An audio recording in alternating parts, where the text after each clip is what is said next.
Welcome back to the Deep Dive. It is February 22nd, 2026. And today we are going to talk about something that I think is going to resonate with literally anyone who has ever owned a smart device. You know the feeling. You shout a command at it, and then you just watch in absolute horror as it does precisely the wrong thing. Right, and with absolute confidence, too. Just total confidence. It's like we've graduated from the era of, I'm sorry, I didn't quite catch that, into this new, much more annoying era of, I heard you perfectly, I just don't know who you are anymore. Exactly.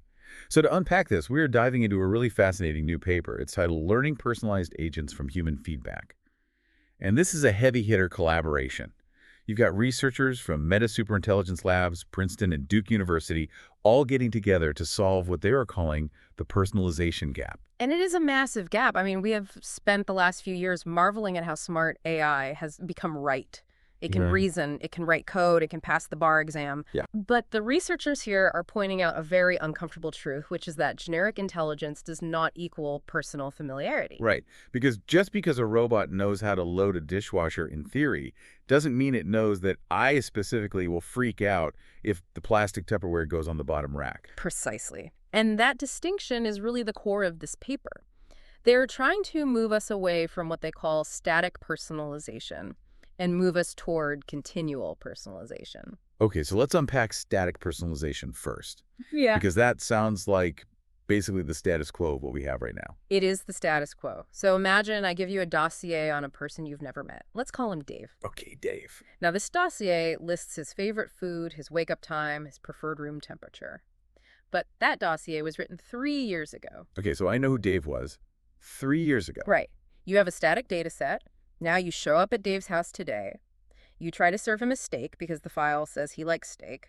But you don't know he went vegetarian last year. And then you try to wake him up at 7 a.m., but he works a night shift now. And Dave gets annoyed. Dave gets very annoyed. And this illustrates the two main failure modes of current AI that the paper identifies. The first is what we call the cold start.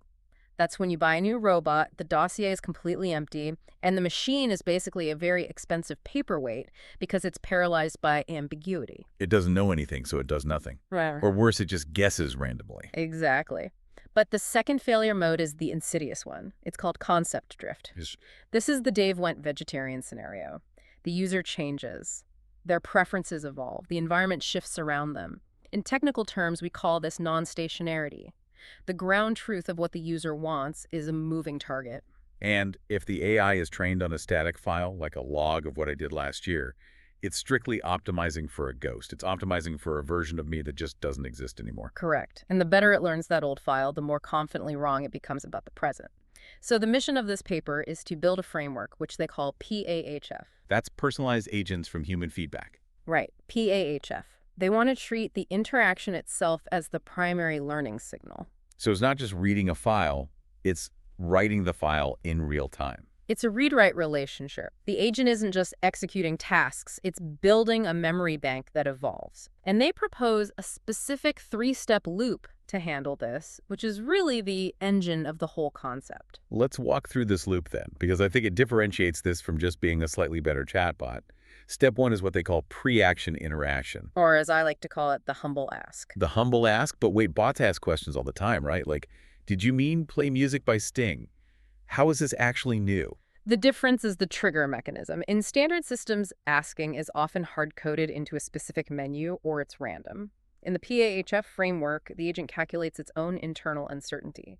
It queries its memory, and if the retrieval results are ambiguous or if it finds conflicting rules, it triggers a clarification question before it costs you anything. So it's doing a risk assessment. Like, I could throw this receipt away, but I'm only 60% sure it's trash, so I'm going to pause and ask. Exactly.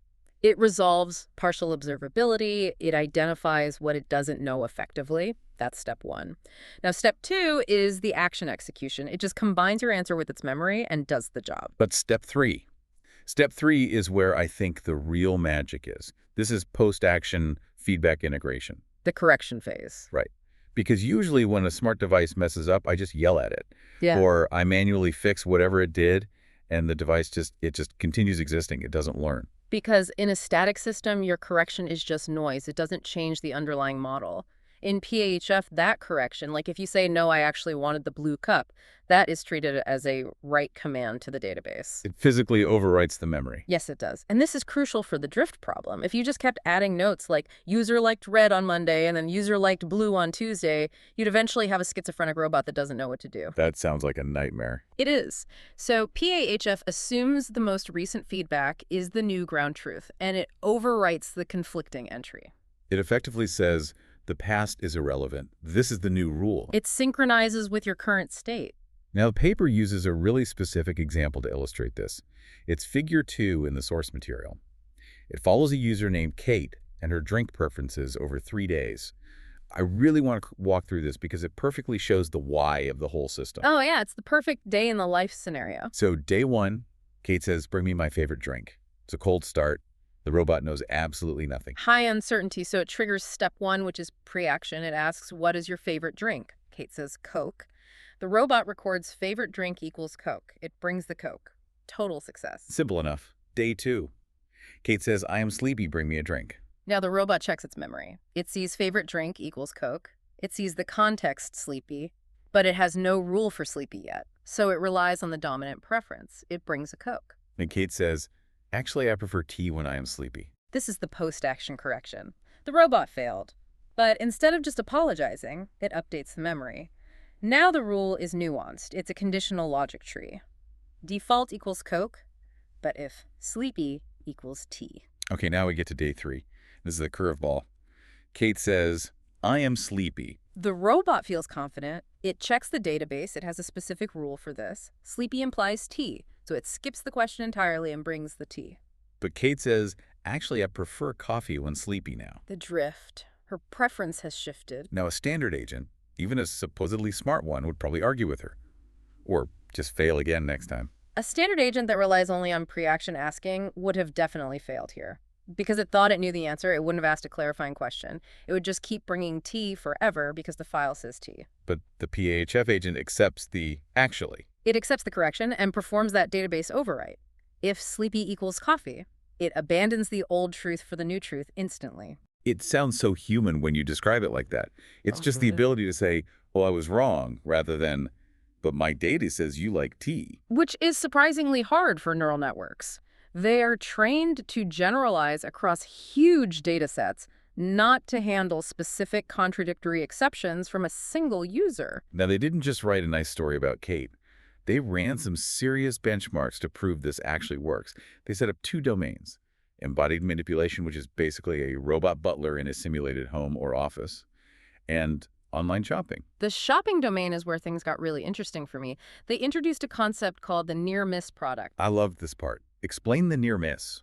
So imagine you are shopping for a new laptop. You have a list of requirements. You want a 15-inch screen, high RAM, long battery life, and crucially, you want a silver chassis. A near miss is a laptop that matches 95% of your specs. It has the screen, the RAM, the battery, but it's black. And to a vector database or a standard recommendation engine that looks like a near-perfect match. Mathematically, it's incredibly close, but to you, the user, that one wrong feature, the color, or maybe something like a missing headphone jack, is what we call a poison pill. It makes the entire product worthless to you. So the agent has to be sensitive enough to realize that one small no outweighs 10 big yeses. Exactly. It has to learn your specific personal deal breakers. And they tested this using a 4-phase protocol. And phase 3 is where they essentially just tortured the AI. They called it the persona switch. They gaslit the agents. They really did. They let the agent spend phases 1 and 2 learning a user's preferences from scratch. So the agent learns, okay, Alex likes cheap TVs and high-end laptops. The agent gets comfortable. It thinks it knows Alex. And then phase 3 hits. And the researchers secretly swap the feedback mechanism. Suddenly, Alex hates cheap TVs and only wants OLED screens. Alex wants low-end laptops. Everything flips completely. So the agent is suddenly living in a world where everything it knows is wrong. Yes, and they compared 3 types of agents to see who survived this massive shift. Let's break down the contenders. First was the pre-action-only agent. This is the one that can ask questions beforehand, but has no mechanism for receiving feedback after the fact. This agent is the real tragedy of the study. In phase 1, it's a star. It asks, do you like OLED? You say yes, and it learns. It performs beautifully early on. But in phase 3, total collapse. Not as a collapse. Because it stops asking. It falls into the trap of false convergence. It checks its memory, sees Alex likes cheap TVs, and says, "Great, I know this." It stops querying the user entirely. It becomes the confident idiot. It never realizes the preference changed because it's too sure of itself to bother checking. That is terrifyingly familiar to some people I know. Right. Then you have the post-action only agent, the guesser. It never asks questions. It just acts and waits to be corrected. I assume that's a complete mess at the beginning. It's terrible at first. It's basically random guessing, so you are constantly having to correct it. And here's the twist. In phase 3, it actually outperforms the pre-action agent. Because it has no ego. Because it relies entirely on correction. It doesn't trust its own predictions enough to stop listening, so when the preference swaps, it just waits for the correction and updates its rules. It adapts to the drift easily because it's always waiting to be told it's wrong. So the pre-action agent is great at cold starts but fails at drift. And the post-action agent fails at cold starts but handles drift. And PAHF, the winner, combines them. It asks when it's uncertain, solving the cold start, but it actively listens when it's corrected, solving the drift. It really is the best of both worlds. The numbers back it up, too. In the robot tasks, PAHF hit about 70% success in that brutal phase 3. It matched the reactive agent's adaptability, but without all the chaotic flailing and errors at the beginning. In the shopping domain, it consistently had the lowest cumulative personalization error. There's actually a theoretical proof in the paper, too, Theorem 1, where they mathematically demonstrate why you need both mechanisms. It's not just more features is better. Right. This is a huge takeaway. They prove that pre-action and post-action solve two fundamentally different mathematical problems. Pre-action solves ambiguity, which is reducing the search space when you don't know what to do. Post-action solves miscalibration, which is fixing an incorrect belief. You cannot solve miscalibration by asking questions if you already think you know the answer. Because you won't ask, is the sky blue? If you are 100% sure it is. Exactly. You only learn the sky is actually purple on this new planet if you confidently state the sky is blue and someone corrects you.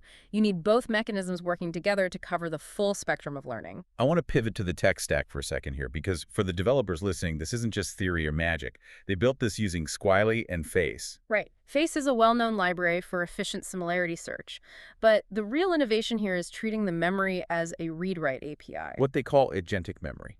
Exactly. Most large language models, or LLMs, are read-only in practice. ChatGPT reads your prompt, reads its training data, and generates text. It doesn't structurally remember you between separate sessions. This PAHF system maintains a structured database of facts about you. When you correct the agent, you are essentially running a SQL query. Like, you pick preferences, set drink equals coffee, where condition equals sleepy. It makes the user an active participant in the database maintenance without them even knowing it. Which is really the only way to scale true personalization. Meta's engineers can't possibly know your daily preferences, only you can debug your own user profile through natural interaction. And there's another concept in the related work section that I absolutely loved. It's called hindsight simulation. Yes, this is a beautiful parallel to human psychology, actually. How does a bot use hindsight? Well, think about how you learn from a mistake. Let's say you forget your partner's anniversary. Dangerous territory, but okay. Right. You don't just log an error in your brain that says forgot anniversary. You replay the day in your head. You think, I should have set a calendar alert. I should have stopped at the florist on the way home. You mentally simulate the successful path you didn't take. So the post-action feedback allows the AI to do exactly that. Exactly. When you tell the agent, actually, I wanted tea, the agent takes that information and virtually replays the scenario in its head. It asks itself, if I had known this was the goal, what actions would I have taken? It aligns its internal model with the reality it missed. It essentially turns a failure into a synthetic success for training purposes. That is profound. It's literally learning from the road not taken. It is, and it's essential because real-world feedback is sparse.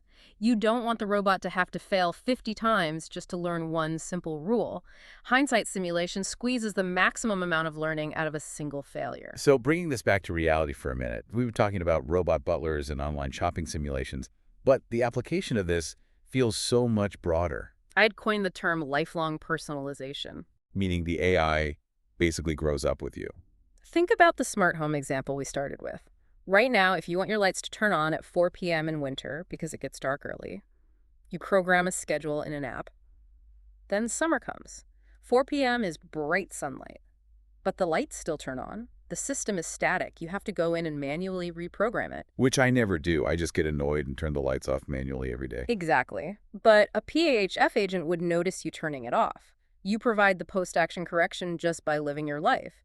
The agent realizes, oh, the rule has changed. Summer implies a different schedule. It updates the database itself. You don't open an app.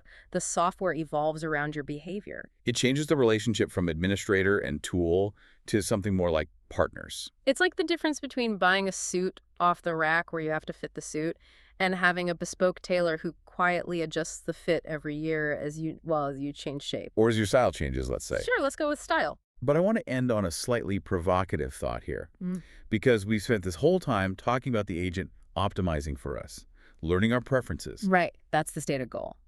But if this system works as well as they hope, if the agent becomes incredibly good at predicting my needs, avoiding my poison pills, and correcting itself before I even get annoyed, at what point does the agent know what I want better than I do? That is the danger of extreme convenience, isn't it? I mean, my memory is faulty. I might think I like productive mornings, but the data might show I'm actually miserable and unproductive at 6 a.m. If the agent starts gently steering me toward an 8 a.m. wake-up because it knows my efficiency score is higher, am I the master or am I the subject? It absolutely creates a feedback loop. If the agent suggests a specific coffee at 3 p.m. because you accepted it yesterday, and you drink it just because it's there, you reinforce the rule, you might end up becoming the person the machine thinks you are. If the memory bank becomes more consistent than our own human memory, who is actually calibrating whom? Are we training the AI, or is the AI training us to be predictable? It's probably a bit of both. We co-evolve.